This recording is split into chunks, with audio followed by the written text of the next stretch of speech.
정치 파발마.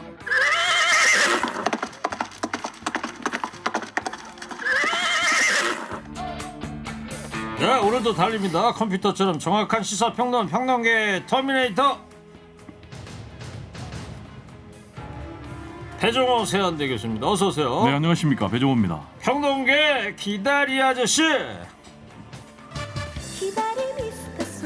미스터송 송국권 영남일보 본부장님 어서 오십시오. 안녕하세요, 반갑습니다.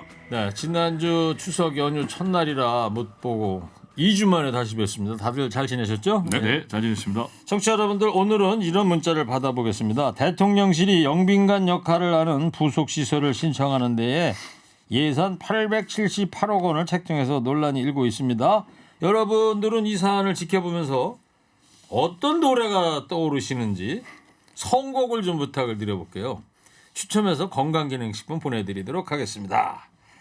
자, 첫 번째 얘기, 영빈관 역할을 하는 부속시설 신축이 내용. 자, 백 교수님 먼저 간략하게 설명을 좀 해주세요. 네, 일단 외빈 접견 그리고 각종 행사 지원을 위해서 새로운 영빈관 시설이 필요하다는 얘기입니다. 청와대에서 용산으로 이전해가지고 옛 청와대 영빈관을 쓸 수가 없기 때문에 새로운 영빈관을 만들어야 된다라는 얘기인데요. 그래서 기재부가 국회에 예산안을 편성해서 제출을 했습니다. 총 예산안은 878억 6천만 원이고요. 일단 내년에 497억이 예산이 소요가 됩니다. 문제는 당초 대통령실에서 밝혔던 용산 이전 비용보다 지금 3배로 늘어났다는 것입니다. 당초에 496억이었는데 네. 벌써 정부 부처 예산 300억 끌어다 썼거든요. 여기에다가 또 영빈관 신축 비용 878억 하면은 3배로 늘어난다는 것이 큰 문제고, 더 앞으로 늘어날 수 있다는 것. 국방부 청사 이전 또 합참 이전 하게 되면은 천문학적으로 비용이 늘어날 것으로 보입니다. 네. 이게 왜 신축하겠다는 거죠? 이유가? 국격이 안 맞아서 그렇다는 거죠, 지금? 먼저 대통령실 용산 설명. 대통령실에서 밝힌 것이고, 뭐 국격도 안 맞고 굉장히 또 불편하고, 네. 그리고 또 외부에서 행사를 하면은 비용도 더 많이 든다라는 논리입니다. 네.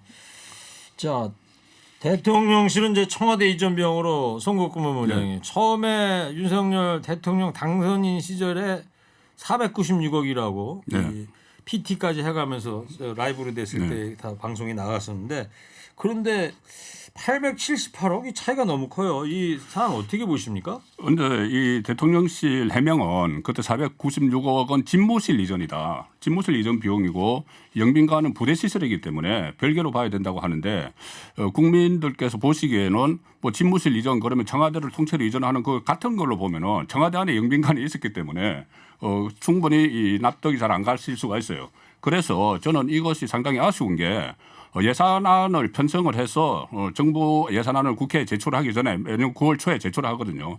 제출하기 전에 지금 미리 국민에게 좀 설명을 하고 상황이 좀 변했다. 그때 윤석열 대통령이 당선인 시절에 뭐 영빈관이나 본관을 또 국빈 만찬 행사에 쓸 수도 있지 않나 이렇게 이야기를 했기 때문에 그 이후에 뭐 경호 상황 같은 것이 그렇게 되지 않는다 설명을 하고, 또 이런 설명을 했어야 돼요. 지금 이 내년부터 2년 동안 짓는다는데, 그러면 2025년부터 시작이 됩니다. 그러면 윤석열 대통령 임기 절반을 쓰고 그 다음 정권이 또 쓰는 거예요. 그런 사전 설명을 하고 예산안을 편성을 했어야 됐는데 그런 과정이 없었기 때문에 논란이 일어나고 있는 거죠. 네, 백 교수님. 자, 근데 일단 꼭 신축할 필요가 있느냐 이런 이야기들이 계속 나오고 있어요. 네, 일단 저는요, 뻔히 예상이 됐던 문제다라는 점에서 이 문제의 심각성이 있다고 보고요. 두 번째로, 그렇다면은 애초부터 거짓말을 늘어났다라는 얘기를 좀 드릴 수가 있고요. 그리고 세 번째로는 이 비용이 아까 말씀드린 대로 더 늘어날 수밖에 없어요. 지금 이제 시작에 불과합니다. 뭐 국방부 청사 이전하고 합참 이전하면 이제 더 늘어날 수밖에요. 지금 세 번째로는 지금의 상황이 이런데 돈을 이렇게 엄청나게 쓸 상황인가 아시겠지만, 지금 뭐 IMF 이후에 최악의 상황 아니겠습니까? 고금리, 고물가, 고환율.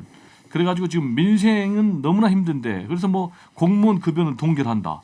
또 대기업 임금 인상도 자제해달라고 지금 대통령이 요청하면서 878억이나 쓴다면은 국민들이 과연 납득하겠는가?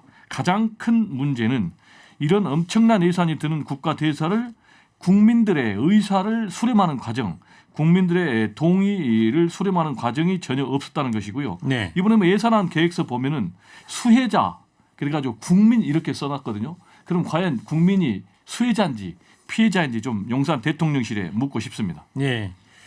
자, 지금 이런 이야기들이 불거지다 보니까 이 대선 기간 중에 김건희 여사가 그 서울의 소리 이명수 기자하고서도 녹취록에서 나왔던 그 발언이 또 회자가 되고 있는데 요 얘기를 잠깐 듣고 오겠습니다. 그런 거는 누나 저기 내 아는 그 도사 중에 그 사람이 누구죠? 이름은 내가 잊어버렸는데 총장님이 대통령이 된다 하더라고. 근데 그 사람이 청와대 들어가자마자 영빈관을 옮겨야 된다 하더라고. 옮길 거야. 옮길 거예요. 예. 자, 손꼽 본부장님, 지난 대선 기간 중에 보도가 됐던 부분들인데 옮길 거야 이렇게 단언적으로 뭐 얘기하는 부분이 나와요. 그러니까 이것을 잘 들었으면은 다시 좀 들어보시면은 이렇게 이야기합니다. 청와대 안에 들어가자마자 옮긴다 이렇게 이야기를 하거든요. 근데 청와대 안에 안 들어갔죠. 안 들어간 상황이라서 그 영빈관에 옮겨야 된다고 하더라. 그래서 김건희 당시 대표의 그 옮길 거야 이 말은 저는 그렇게 받아들일 수도 있다고 봐요. 이 청와대 자체에 그때 청와대를 강화문 시대를 연다고 했기 때문에 어차피 청와대를 나오면은 영빈관도 다시 옮기게 되지 않느냐. 저는 그 말로 받아들인 그 이유가 이 청와대에 들어가자마자 옮겨야 된다. 뭐 이런 이야기가 나왔기 때문에 그것을 또 어떤 뭐 무속으로 연결시켜서 김건희 여사가 이 영빈관을 옮겨야 된다고 어떻게 주장을 해서 그것 때문에 새로 신축을 한다. 이것은 좀 과한 해석이라고 봅니다. 네. 제가 볼 때는 뭐 전혀 과한 해석은 아니고요. 핵심이 영빈관 옮길 거냐 안 옮길 거냐라는 것 아니겠습니까? 그러니까 담담하잖아요. 자신 있잖아요. 옮길 거야. 근데 지금 20일 만에 옮겼기 때문에 당초 이제 민주당에서는 이 배우의 무속인이 의심이 된다. 그래서 비선 실세가 의혹이 제기된다라고 했는데 결과적으로 지금 영빈관을 20일 만에 옮겼기 때문에 애초에 다 계획이 있었던 것 아닌가 청와대에 생각됩니다. 들어가서 영빈관을 지금 사실 다른 데로 옮겼다면은 그때 그 이야기한 그대로 김건희 여사가 말을 한 대로 그대로 됐구나 이렇게 이야기할 수 있지만 청와대에 들어가지 않은 상황에서 그러면 영빈관을 그 청와대에 있는 것을 그대로 쓸 거냐 아니면 새로 지을 거냐 이 문제를 가지고 보면은 꼭 그것을 뭐 그때 말이 그대로 실행했다 이렇게 보기는 네. 어려운 제가 측면도 있죠. 짧게 얘기하면요. 청와대 들어가자마자는 김건희 여사 말이 아니고 서울의 소리 기자의 질문이에요. 본질이 아니죠. 자, 어쨌든 지금 뭐 예산 편성을 해놓은 거기 때문에 국회에서 이제 승인을 해줘야 될 사안이에요. 아직 최종 결정 난 건 아닌데, 자, 현재 야당 입장은 뭐예요? 야당은 뭐 100% 전액 삭감할 수밖에 없다라는 것입니다. 왜냐하면 이게 양치기 예산이다. 무슨 얘기냐면 당초에는 496억이라고 했는데 벌써 3배나 올랐기 때문에 이건 새빨간 거짓말이다. 심지어는 탐관오리 변사또와 다를 바가 없다. 차라리 청와대로 들어가라 이렇게 얘기를 하고 있거든요. 그리고 이제 이재명 대표 같은 경우는 878억이면은 수재민 10,000명에게 1,000만 원 가까이 줄 수 있는 거액의 자금인데 지금 이걸 집행한다는 게 말이 되느냐라고 얘기를 했고 또 이제 박광근 원내대표도 이걸 전액 삭감한다라고 보고를 하니까 이재명 대표도 그렇게 하시라라고 얘기를 해서 예산안이라는 게 결국 이제 국회 본회의 통과가 돼야만이 집행이 가는 것 아니겠습니까? 따라서 야당 제1야당 169석의 민주당이 결사 반대하면은 결국은 통과되기가 어려울 것으로 전망이 됩니다. 네, 여당 국민의힘 반응은 어떻습니까? 국민의힘은 지금 대변인 공식 논평에 나오지 않아서 아직 안 나왔습니다. 네, 제가 대변인과 통화를 해봤습니다. 아, 그러셨어요? 네, 통화를 네. 하니까 대변인이 이것은 좀 더 정확한 자료가 있어야지 우리가 파악을 할 수 있다. 그리고 지금 당장 868억이라고 하지만 이 2년에 걸쳐서 가는 것이고 또 예산 집행이 지금 당장 경기가 어렵다고 막 하지만은 내년부터 되는 것이고 지금 내년 예산안입니다. 그때 내년도 400억 정도고 그래서 그런 것을 다 파악을 하고 나서 우리 입장을 내겠다. 지금 그 정도 선에서 네. 반응이 나오고 있죠. 그러면 오늘 중에는 나오겠죠, 그죠? 네, 그 자료가 검토가 충분히 끝나면 분석이 오는데 될 테니까. 어쨌든 그 전체적인 기조는 이겁니다. 이게 좀 장기적으로 멀리 내다보고 이것을 좀 판단을 해야 되는 것 아니냐. 예. 우리 정권만 쓰는 것도 아니고 뭐 그런 분위기죠. 알겠습니다. 그 국민의힘 박형수 대변인 원내 대변인입니다. 원내 대변인 양금희 원내 대변인. 아, 예. 이렇게 전화 취재까지 해주시고 허리케인 라디오를 위해서 이렇게 준비해 대단합니다. 주셨습니다. 밖에서 PD들이 되게 좋아하네요. 배 교수님도 활발한 취재와 좀 겸해서 좀 와주시길 부탁드리겠습니다. 취재할 만한 현안이 생기질 않네요. 자, 대통령실이 영빈관 역할을 하는 시설을 신축하는 계획을 갖고 있는데 예산이 878억 원이 책정해서 논란입니다.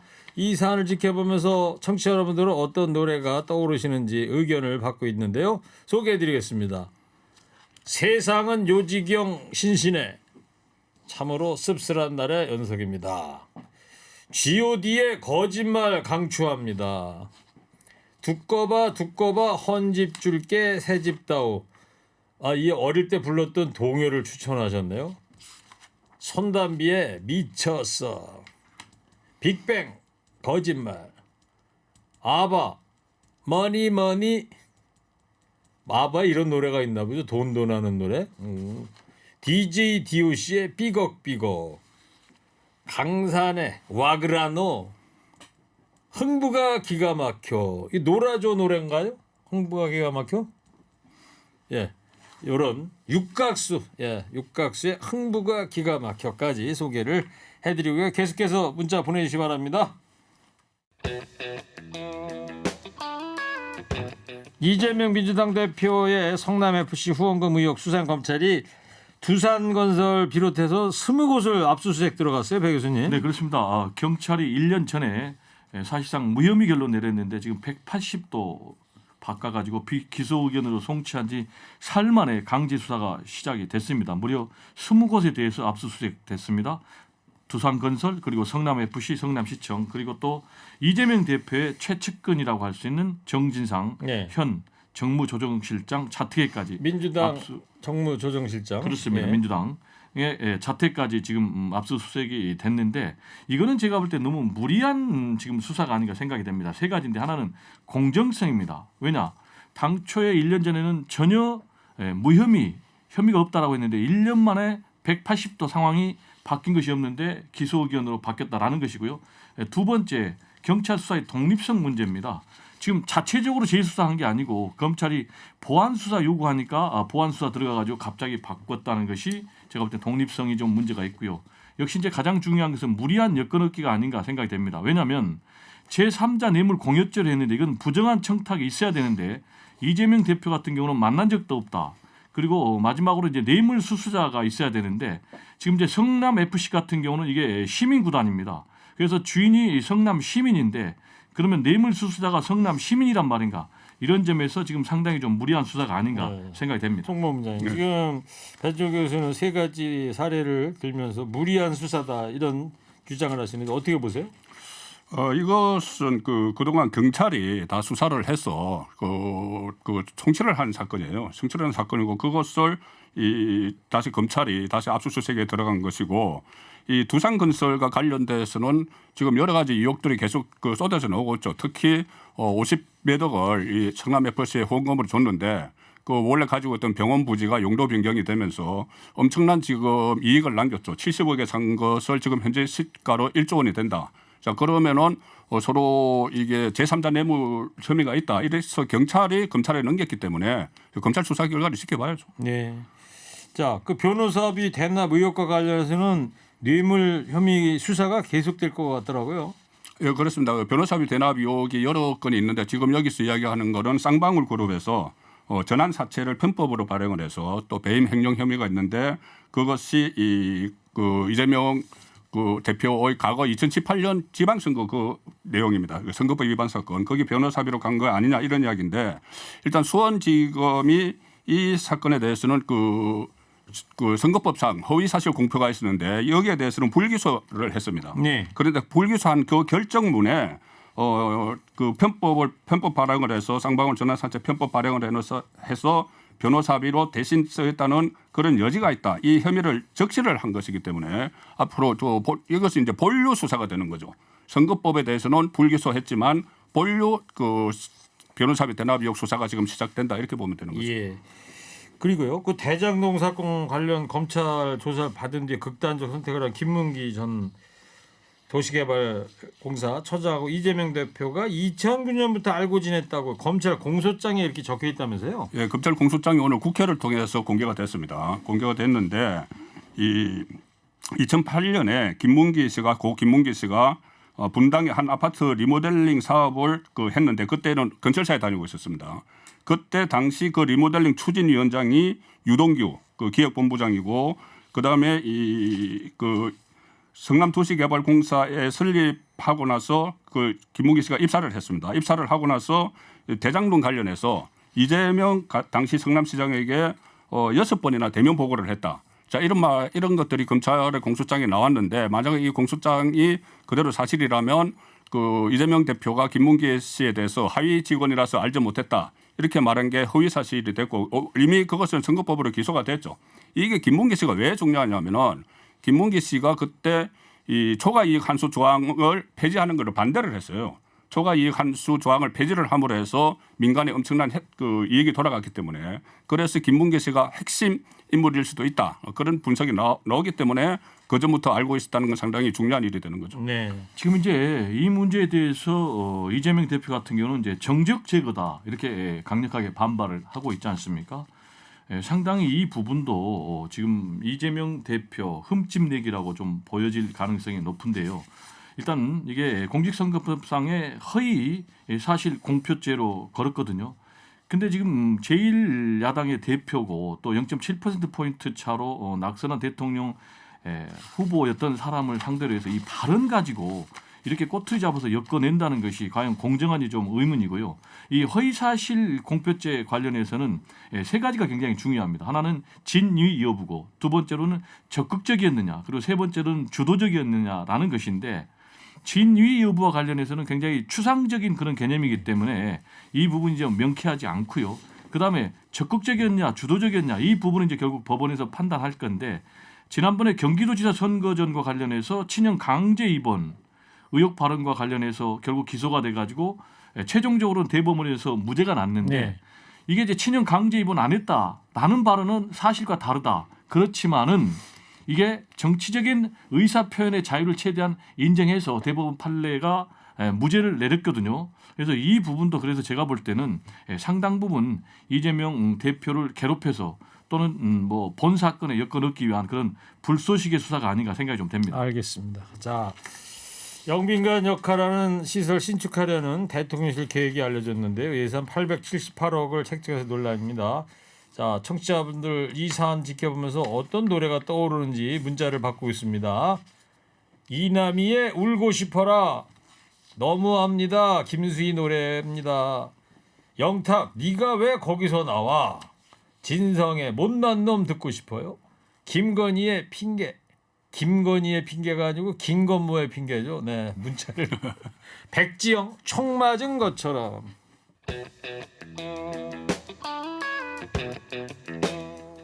자, 이제 국민의힘 새 원내대표가 이제 선거로 이제 가는데 다음 주 월요일 날 19일 날 하게 됩니다. 이용호 의원이 이제 출사표를 먼저 올렸는데 자, 주호영 의원 합의 추대는 이제 아니고 이제 경선으로 가야 된다 이렇게 봐야 되는 거죠. 이것도 제가 주호영 의원 쪽에 취재를 해봤습니다. 아, 예, 예. 뭐래요? 이렇게요. 그 네. 합의 추대라는 건 사실 여태까지 없다. 단독 출마는 있었다. 과거에 이완구 원내대표가. 그래서 우리도 주호영 그 의원 쪽에서도 우리가 뭐 합의 추대를 바란 것은 아니고 그러니까는 단독 그러니까 5선이 나서면은 혹시 뭐 단독으로 출마를 혼자 출마했을 가능성은 있었다. 뭐 그런 이야기예요. 네. 그러니까 처음부터 합의 추대로 바랐던 건 아니고 그런데 어차피 후보가 지금 이용호 후보가 나왔고 의원이 출마 선언을 했고 또 아마 3선급에서 한 몇 사람 서너 사람 더 할 것 같은데 오늘 중에 합니까? 내일까지? 그 토요일에 그 마감입니다. 내일이 마감이니까. 내일까지. 네, 내일 오후가 마감이니까 내일 오후에 또 몇 사람 하면 그대로 경선을 같이 하겠다는 이야기죠. 그렇군요. 예. 근데 권성동 원내대표가 이용호 의원한테 불출마를 권유했다고 그러던데 이용호 의원의 이야기 한번 듣고 오겠습니다. 이 추대라고 하는 것은 뭐 지금 우리 당에 처해 있는 환경에서 적절치 않다고 보고 지금이 어느 시대입니까? 3050도 아니고 지난번 비대위원장 할 때 박수치고 추대한 사례가 뭐 한두 번 있었지 않습니까? 자꾸 같은 인물 돌려막기 하면서 이게 추대하는 것은 당을 어렵게 만든 거다 이렇게 생각을 했고요. 저도 받았습니다. 네. 네, 제가 볼 때는 뭐 결론은 버킹엄 그러니까 주호영 원내대표가 탄생을 할 겁니다. 왜냐하면 박정너. 네, 결국은 윤심이 중요하거든요. 근데 이미 윤심은 당무에 개입을 안 한다라고 본인이 얘기했지만 이미 개입을 하고 있어요. 첫째, 권성동 원내대표가 이용호 의원한테 전화로 불출마를 건의했거든요. 이게 윤심이 아니면 가능하겠습니까? 둘째, 지금 정진석 비대위원장도 합의 추대를 지금 흘리고 있거든요. 이것도 지금 뭐 친윤, 원조 친윤이라고 보여지는데 이것도 저는 윤심이라고 해석이 되고요. 그리고 지금 신윤이라고 불리고 있는 초선들도 지금 합의 추대를 부르짖고 있기 때문에 이미 윤심은 지금 노출이 됐다. 네. 그리고 답은 주호영 원내대표다. 그래서 문의는 경선이 될지 몰라도 결국은 무늬만 경선인 합의 추대 형식의 주호영 원내대표가 탄생할 것이다. 다만 문제가 있어요. 주호영 원내대표가 탄생한다면은 얼마 전에 원내대표했던 사람이 또 한다는 것, 그리고 또 직무정지 됐던 사람이 원내대표로 지금 또 사령탑이 된다는 것, 그리고 본인 입으로 새 술은 새 부대에 담아야 된다라고 했던 사람이 원내대표 될 경우에 과연 국민 민심이 이걸 어떤 눈으로 바라볼지 좀 의심이 됩니다. 네. 자, 송금무 부장님이 국민의힘 쪽에 이제 많이 취재원들을 확보하고 계신 것 같은데 누가 되는 거예요? 그래서 경선으로 이제 가면 지금 그래서 저 출마가 예상되는 인물이 김학용 의원 사선, 네. 그다음에 삼선 윤재욱, 박대출 뭐 이렇게 있어요. 그런데 윤재욱 의원이 그 같은 주호영 의원과 같은 대구라서 예. 과연 출마를 할지 그 부분을 좀 지켜봐야 되겠고 구도에 따라서 다르겠지만 아무래도 지금 비대위원장 원내대표는 만약에 이준석 전 대표가 낸 가처분 소송이 다시 돼서 정진석 비대위원장이 직무가 정지되면은 대표 직무 대행을 해야 돼요. 네. 그렇기 때문에 5선 정도가 돼야지 대표 직무 주호영 대행을 할 수가 있지 않느냐. 그런 그런 분위기가 많이 있죠. 그래요. 자, 요 얘기 하나만 더 할게요. 이준석 전 대표가 대통령이 출국하면 자신의 제명 시나리오가 가동될 거다 이런 주장을 했는데 요에 관련해서 한 말씀씩만 해주세요. 먼저 송구원 법무장님. 그 전에 윤석열 대통령이 나토 갔을 때나 휴가 갔을 때 소위 말하는 윤핵관들이 자기를 막 공격을 했다 이런 이야기를 하면서 이번에 또 그 해외 출장 영국 엘리자베스 여왕 국장에 나가고 하기 때문에 그 없는 사이에 이 소위 윤핵관들이 이 윤리위를 동원을 해서 본인을 제명을 할 거다 이렇게 예고를 했는데 윤리위가 28일 날 어차피 열리기로 돼 있죠. 그래서 그것을 앞당길지는 좀 더 지켜봐야 됩니다. 네. 그런데 윤리위가 28일인데 그거를 이제 이준석 전 대표는 앞당겨서 열 수 있는 거 아니냐? 이런. 윤리위는 제가 그 당규를 다 찾아보니까 무슨 공고 기간 이런 게 없어요. 그러니까 오늘 그 소집을 한다고 해서 내일 바로 열 수도 있기 때문에 그래요? 예, 그 기석 그 상정을 우려를 하는 거죠. 제가 볼 때는 뭐 제명은 확실히 보입니다. 확실히 보입니다. 왜냐하면은 지금 28일 날 5차 가처분 신청과 관련된 법원의 신문 기일도 잡혀 있고 결론이 나올 거거든요. 그런데 지금 법리적으로만 보면은 이준석 대표가 이길 가능성이 굉장히 높아요. 따라서 지금 국민의힘 전략은 최대한 일을 진행을 해서 그래서 법원에서 개입을 못하도록 하는 전략이거든요. 그 중에 하나가 제명을 시켜버리면은 어떻게 됩니까? 가처분 신청을 할 자격이 없다라고 해서 법원에서 이걸 각하시킬 가능성이 굉장히 높거든요. 따라서 제가 볼 때는 뭐 제명을 시키는데 28일 날 할 수도 있고 그 전에 할 수도 있다 이렇게 생각이 됩니다. 알겠습니다. 자, 마지막으로 두 분도 한 줄 평 해주시기 바랍니다. 대통령실 영빈관 격의 부속시설 신축하는데 예산 878억을 책정했는데요. 자, 두 분은 어떤 노래가 떠오르는지 자 배정우 교수부터 해주세요. 네, 김추자의 김추자의 거짓말이야. 이것을 한준평이라고 하고 있니? 이야, 이 어째네 듣고 있어야 되니? 아까 나갔었어요. 청취자 의견 베꼈다고 그래서 이런 평이 나온 것 같습니다. 이번엔 미스터송 해주세요. 3, 2, 1. 태클을 걸지 마 진승. 제법이구나. 이미 금일봉을 하사하겠다. 금일봉은 4달러.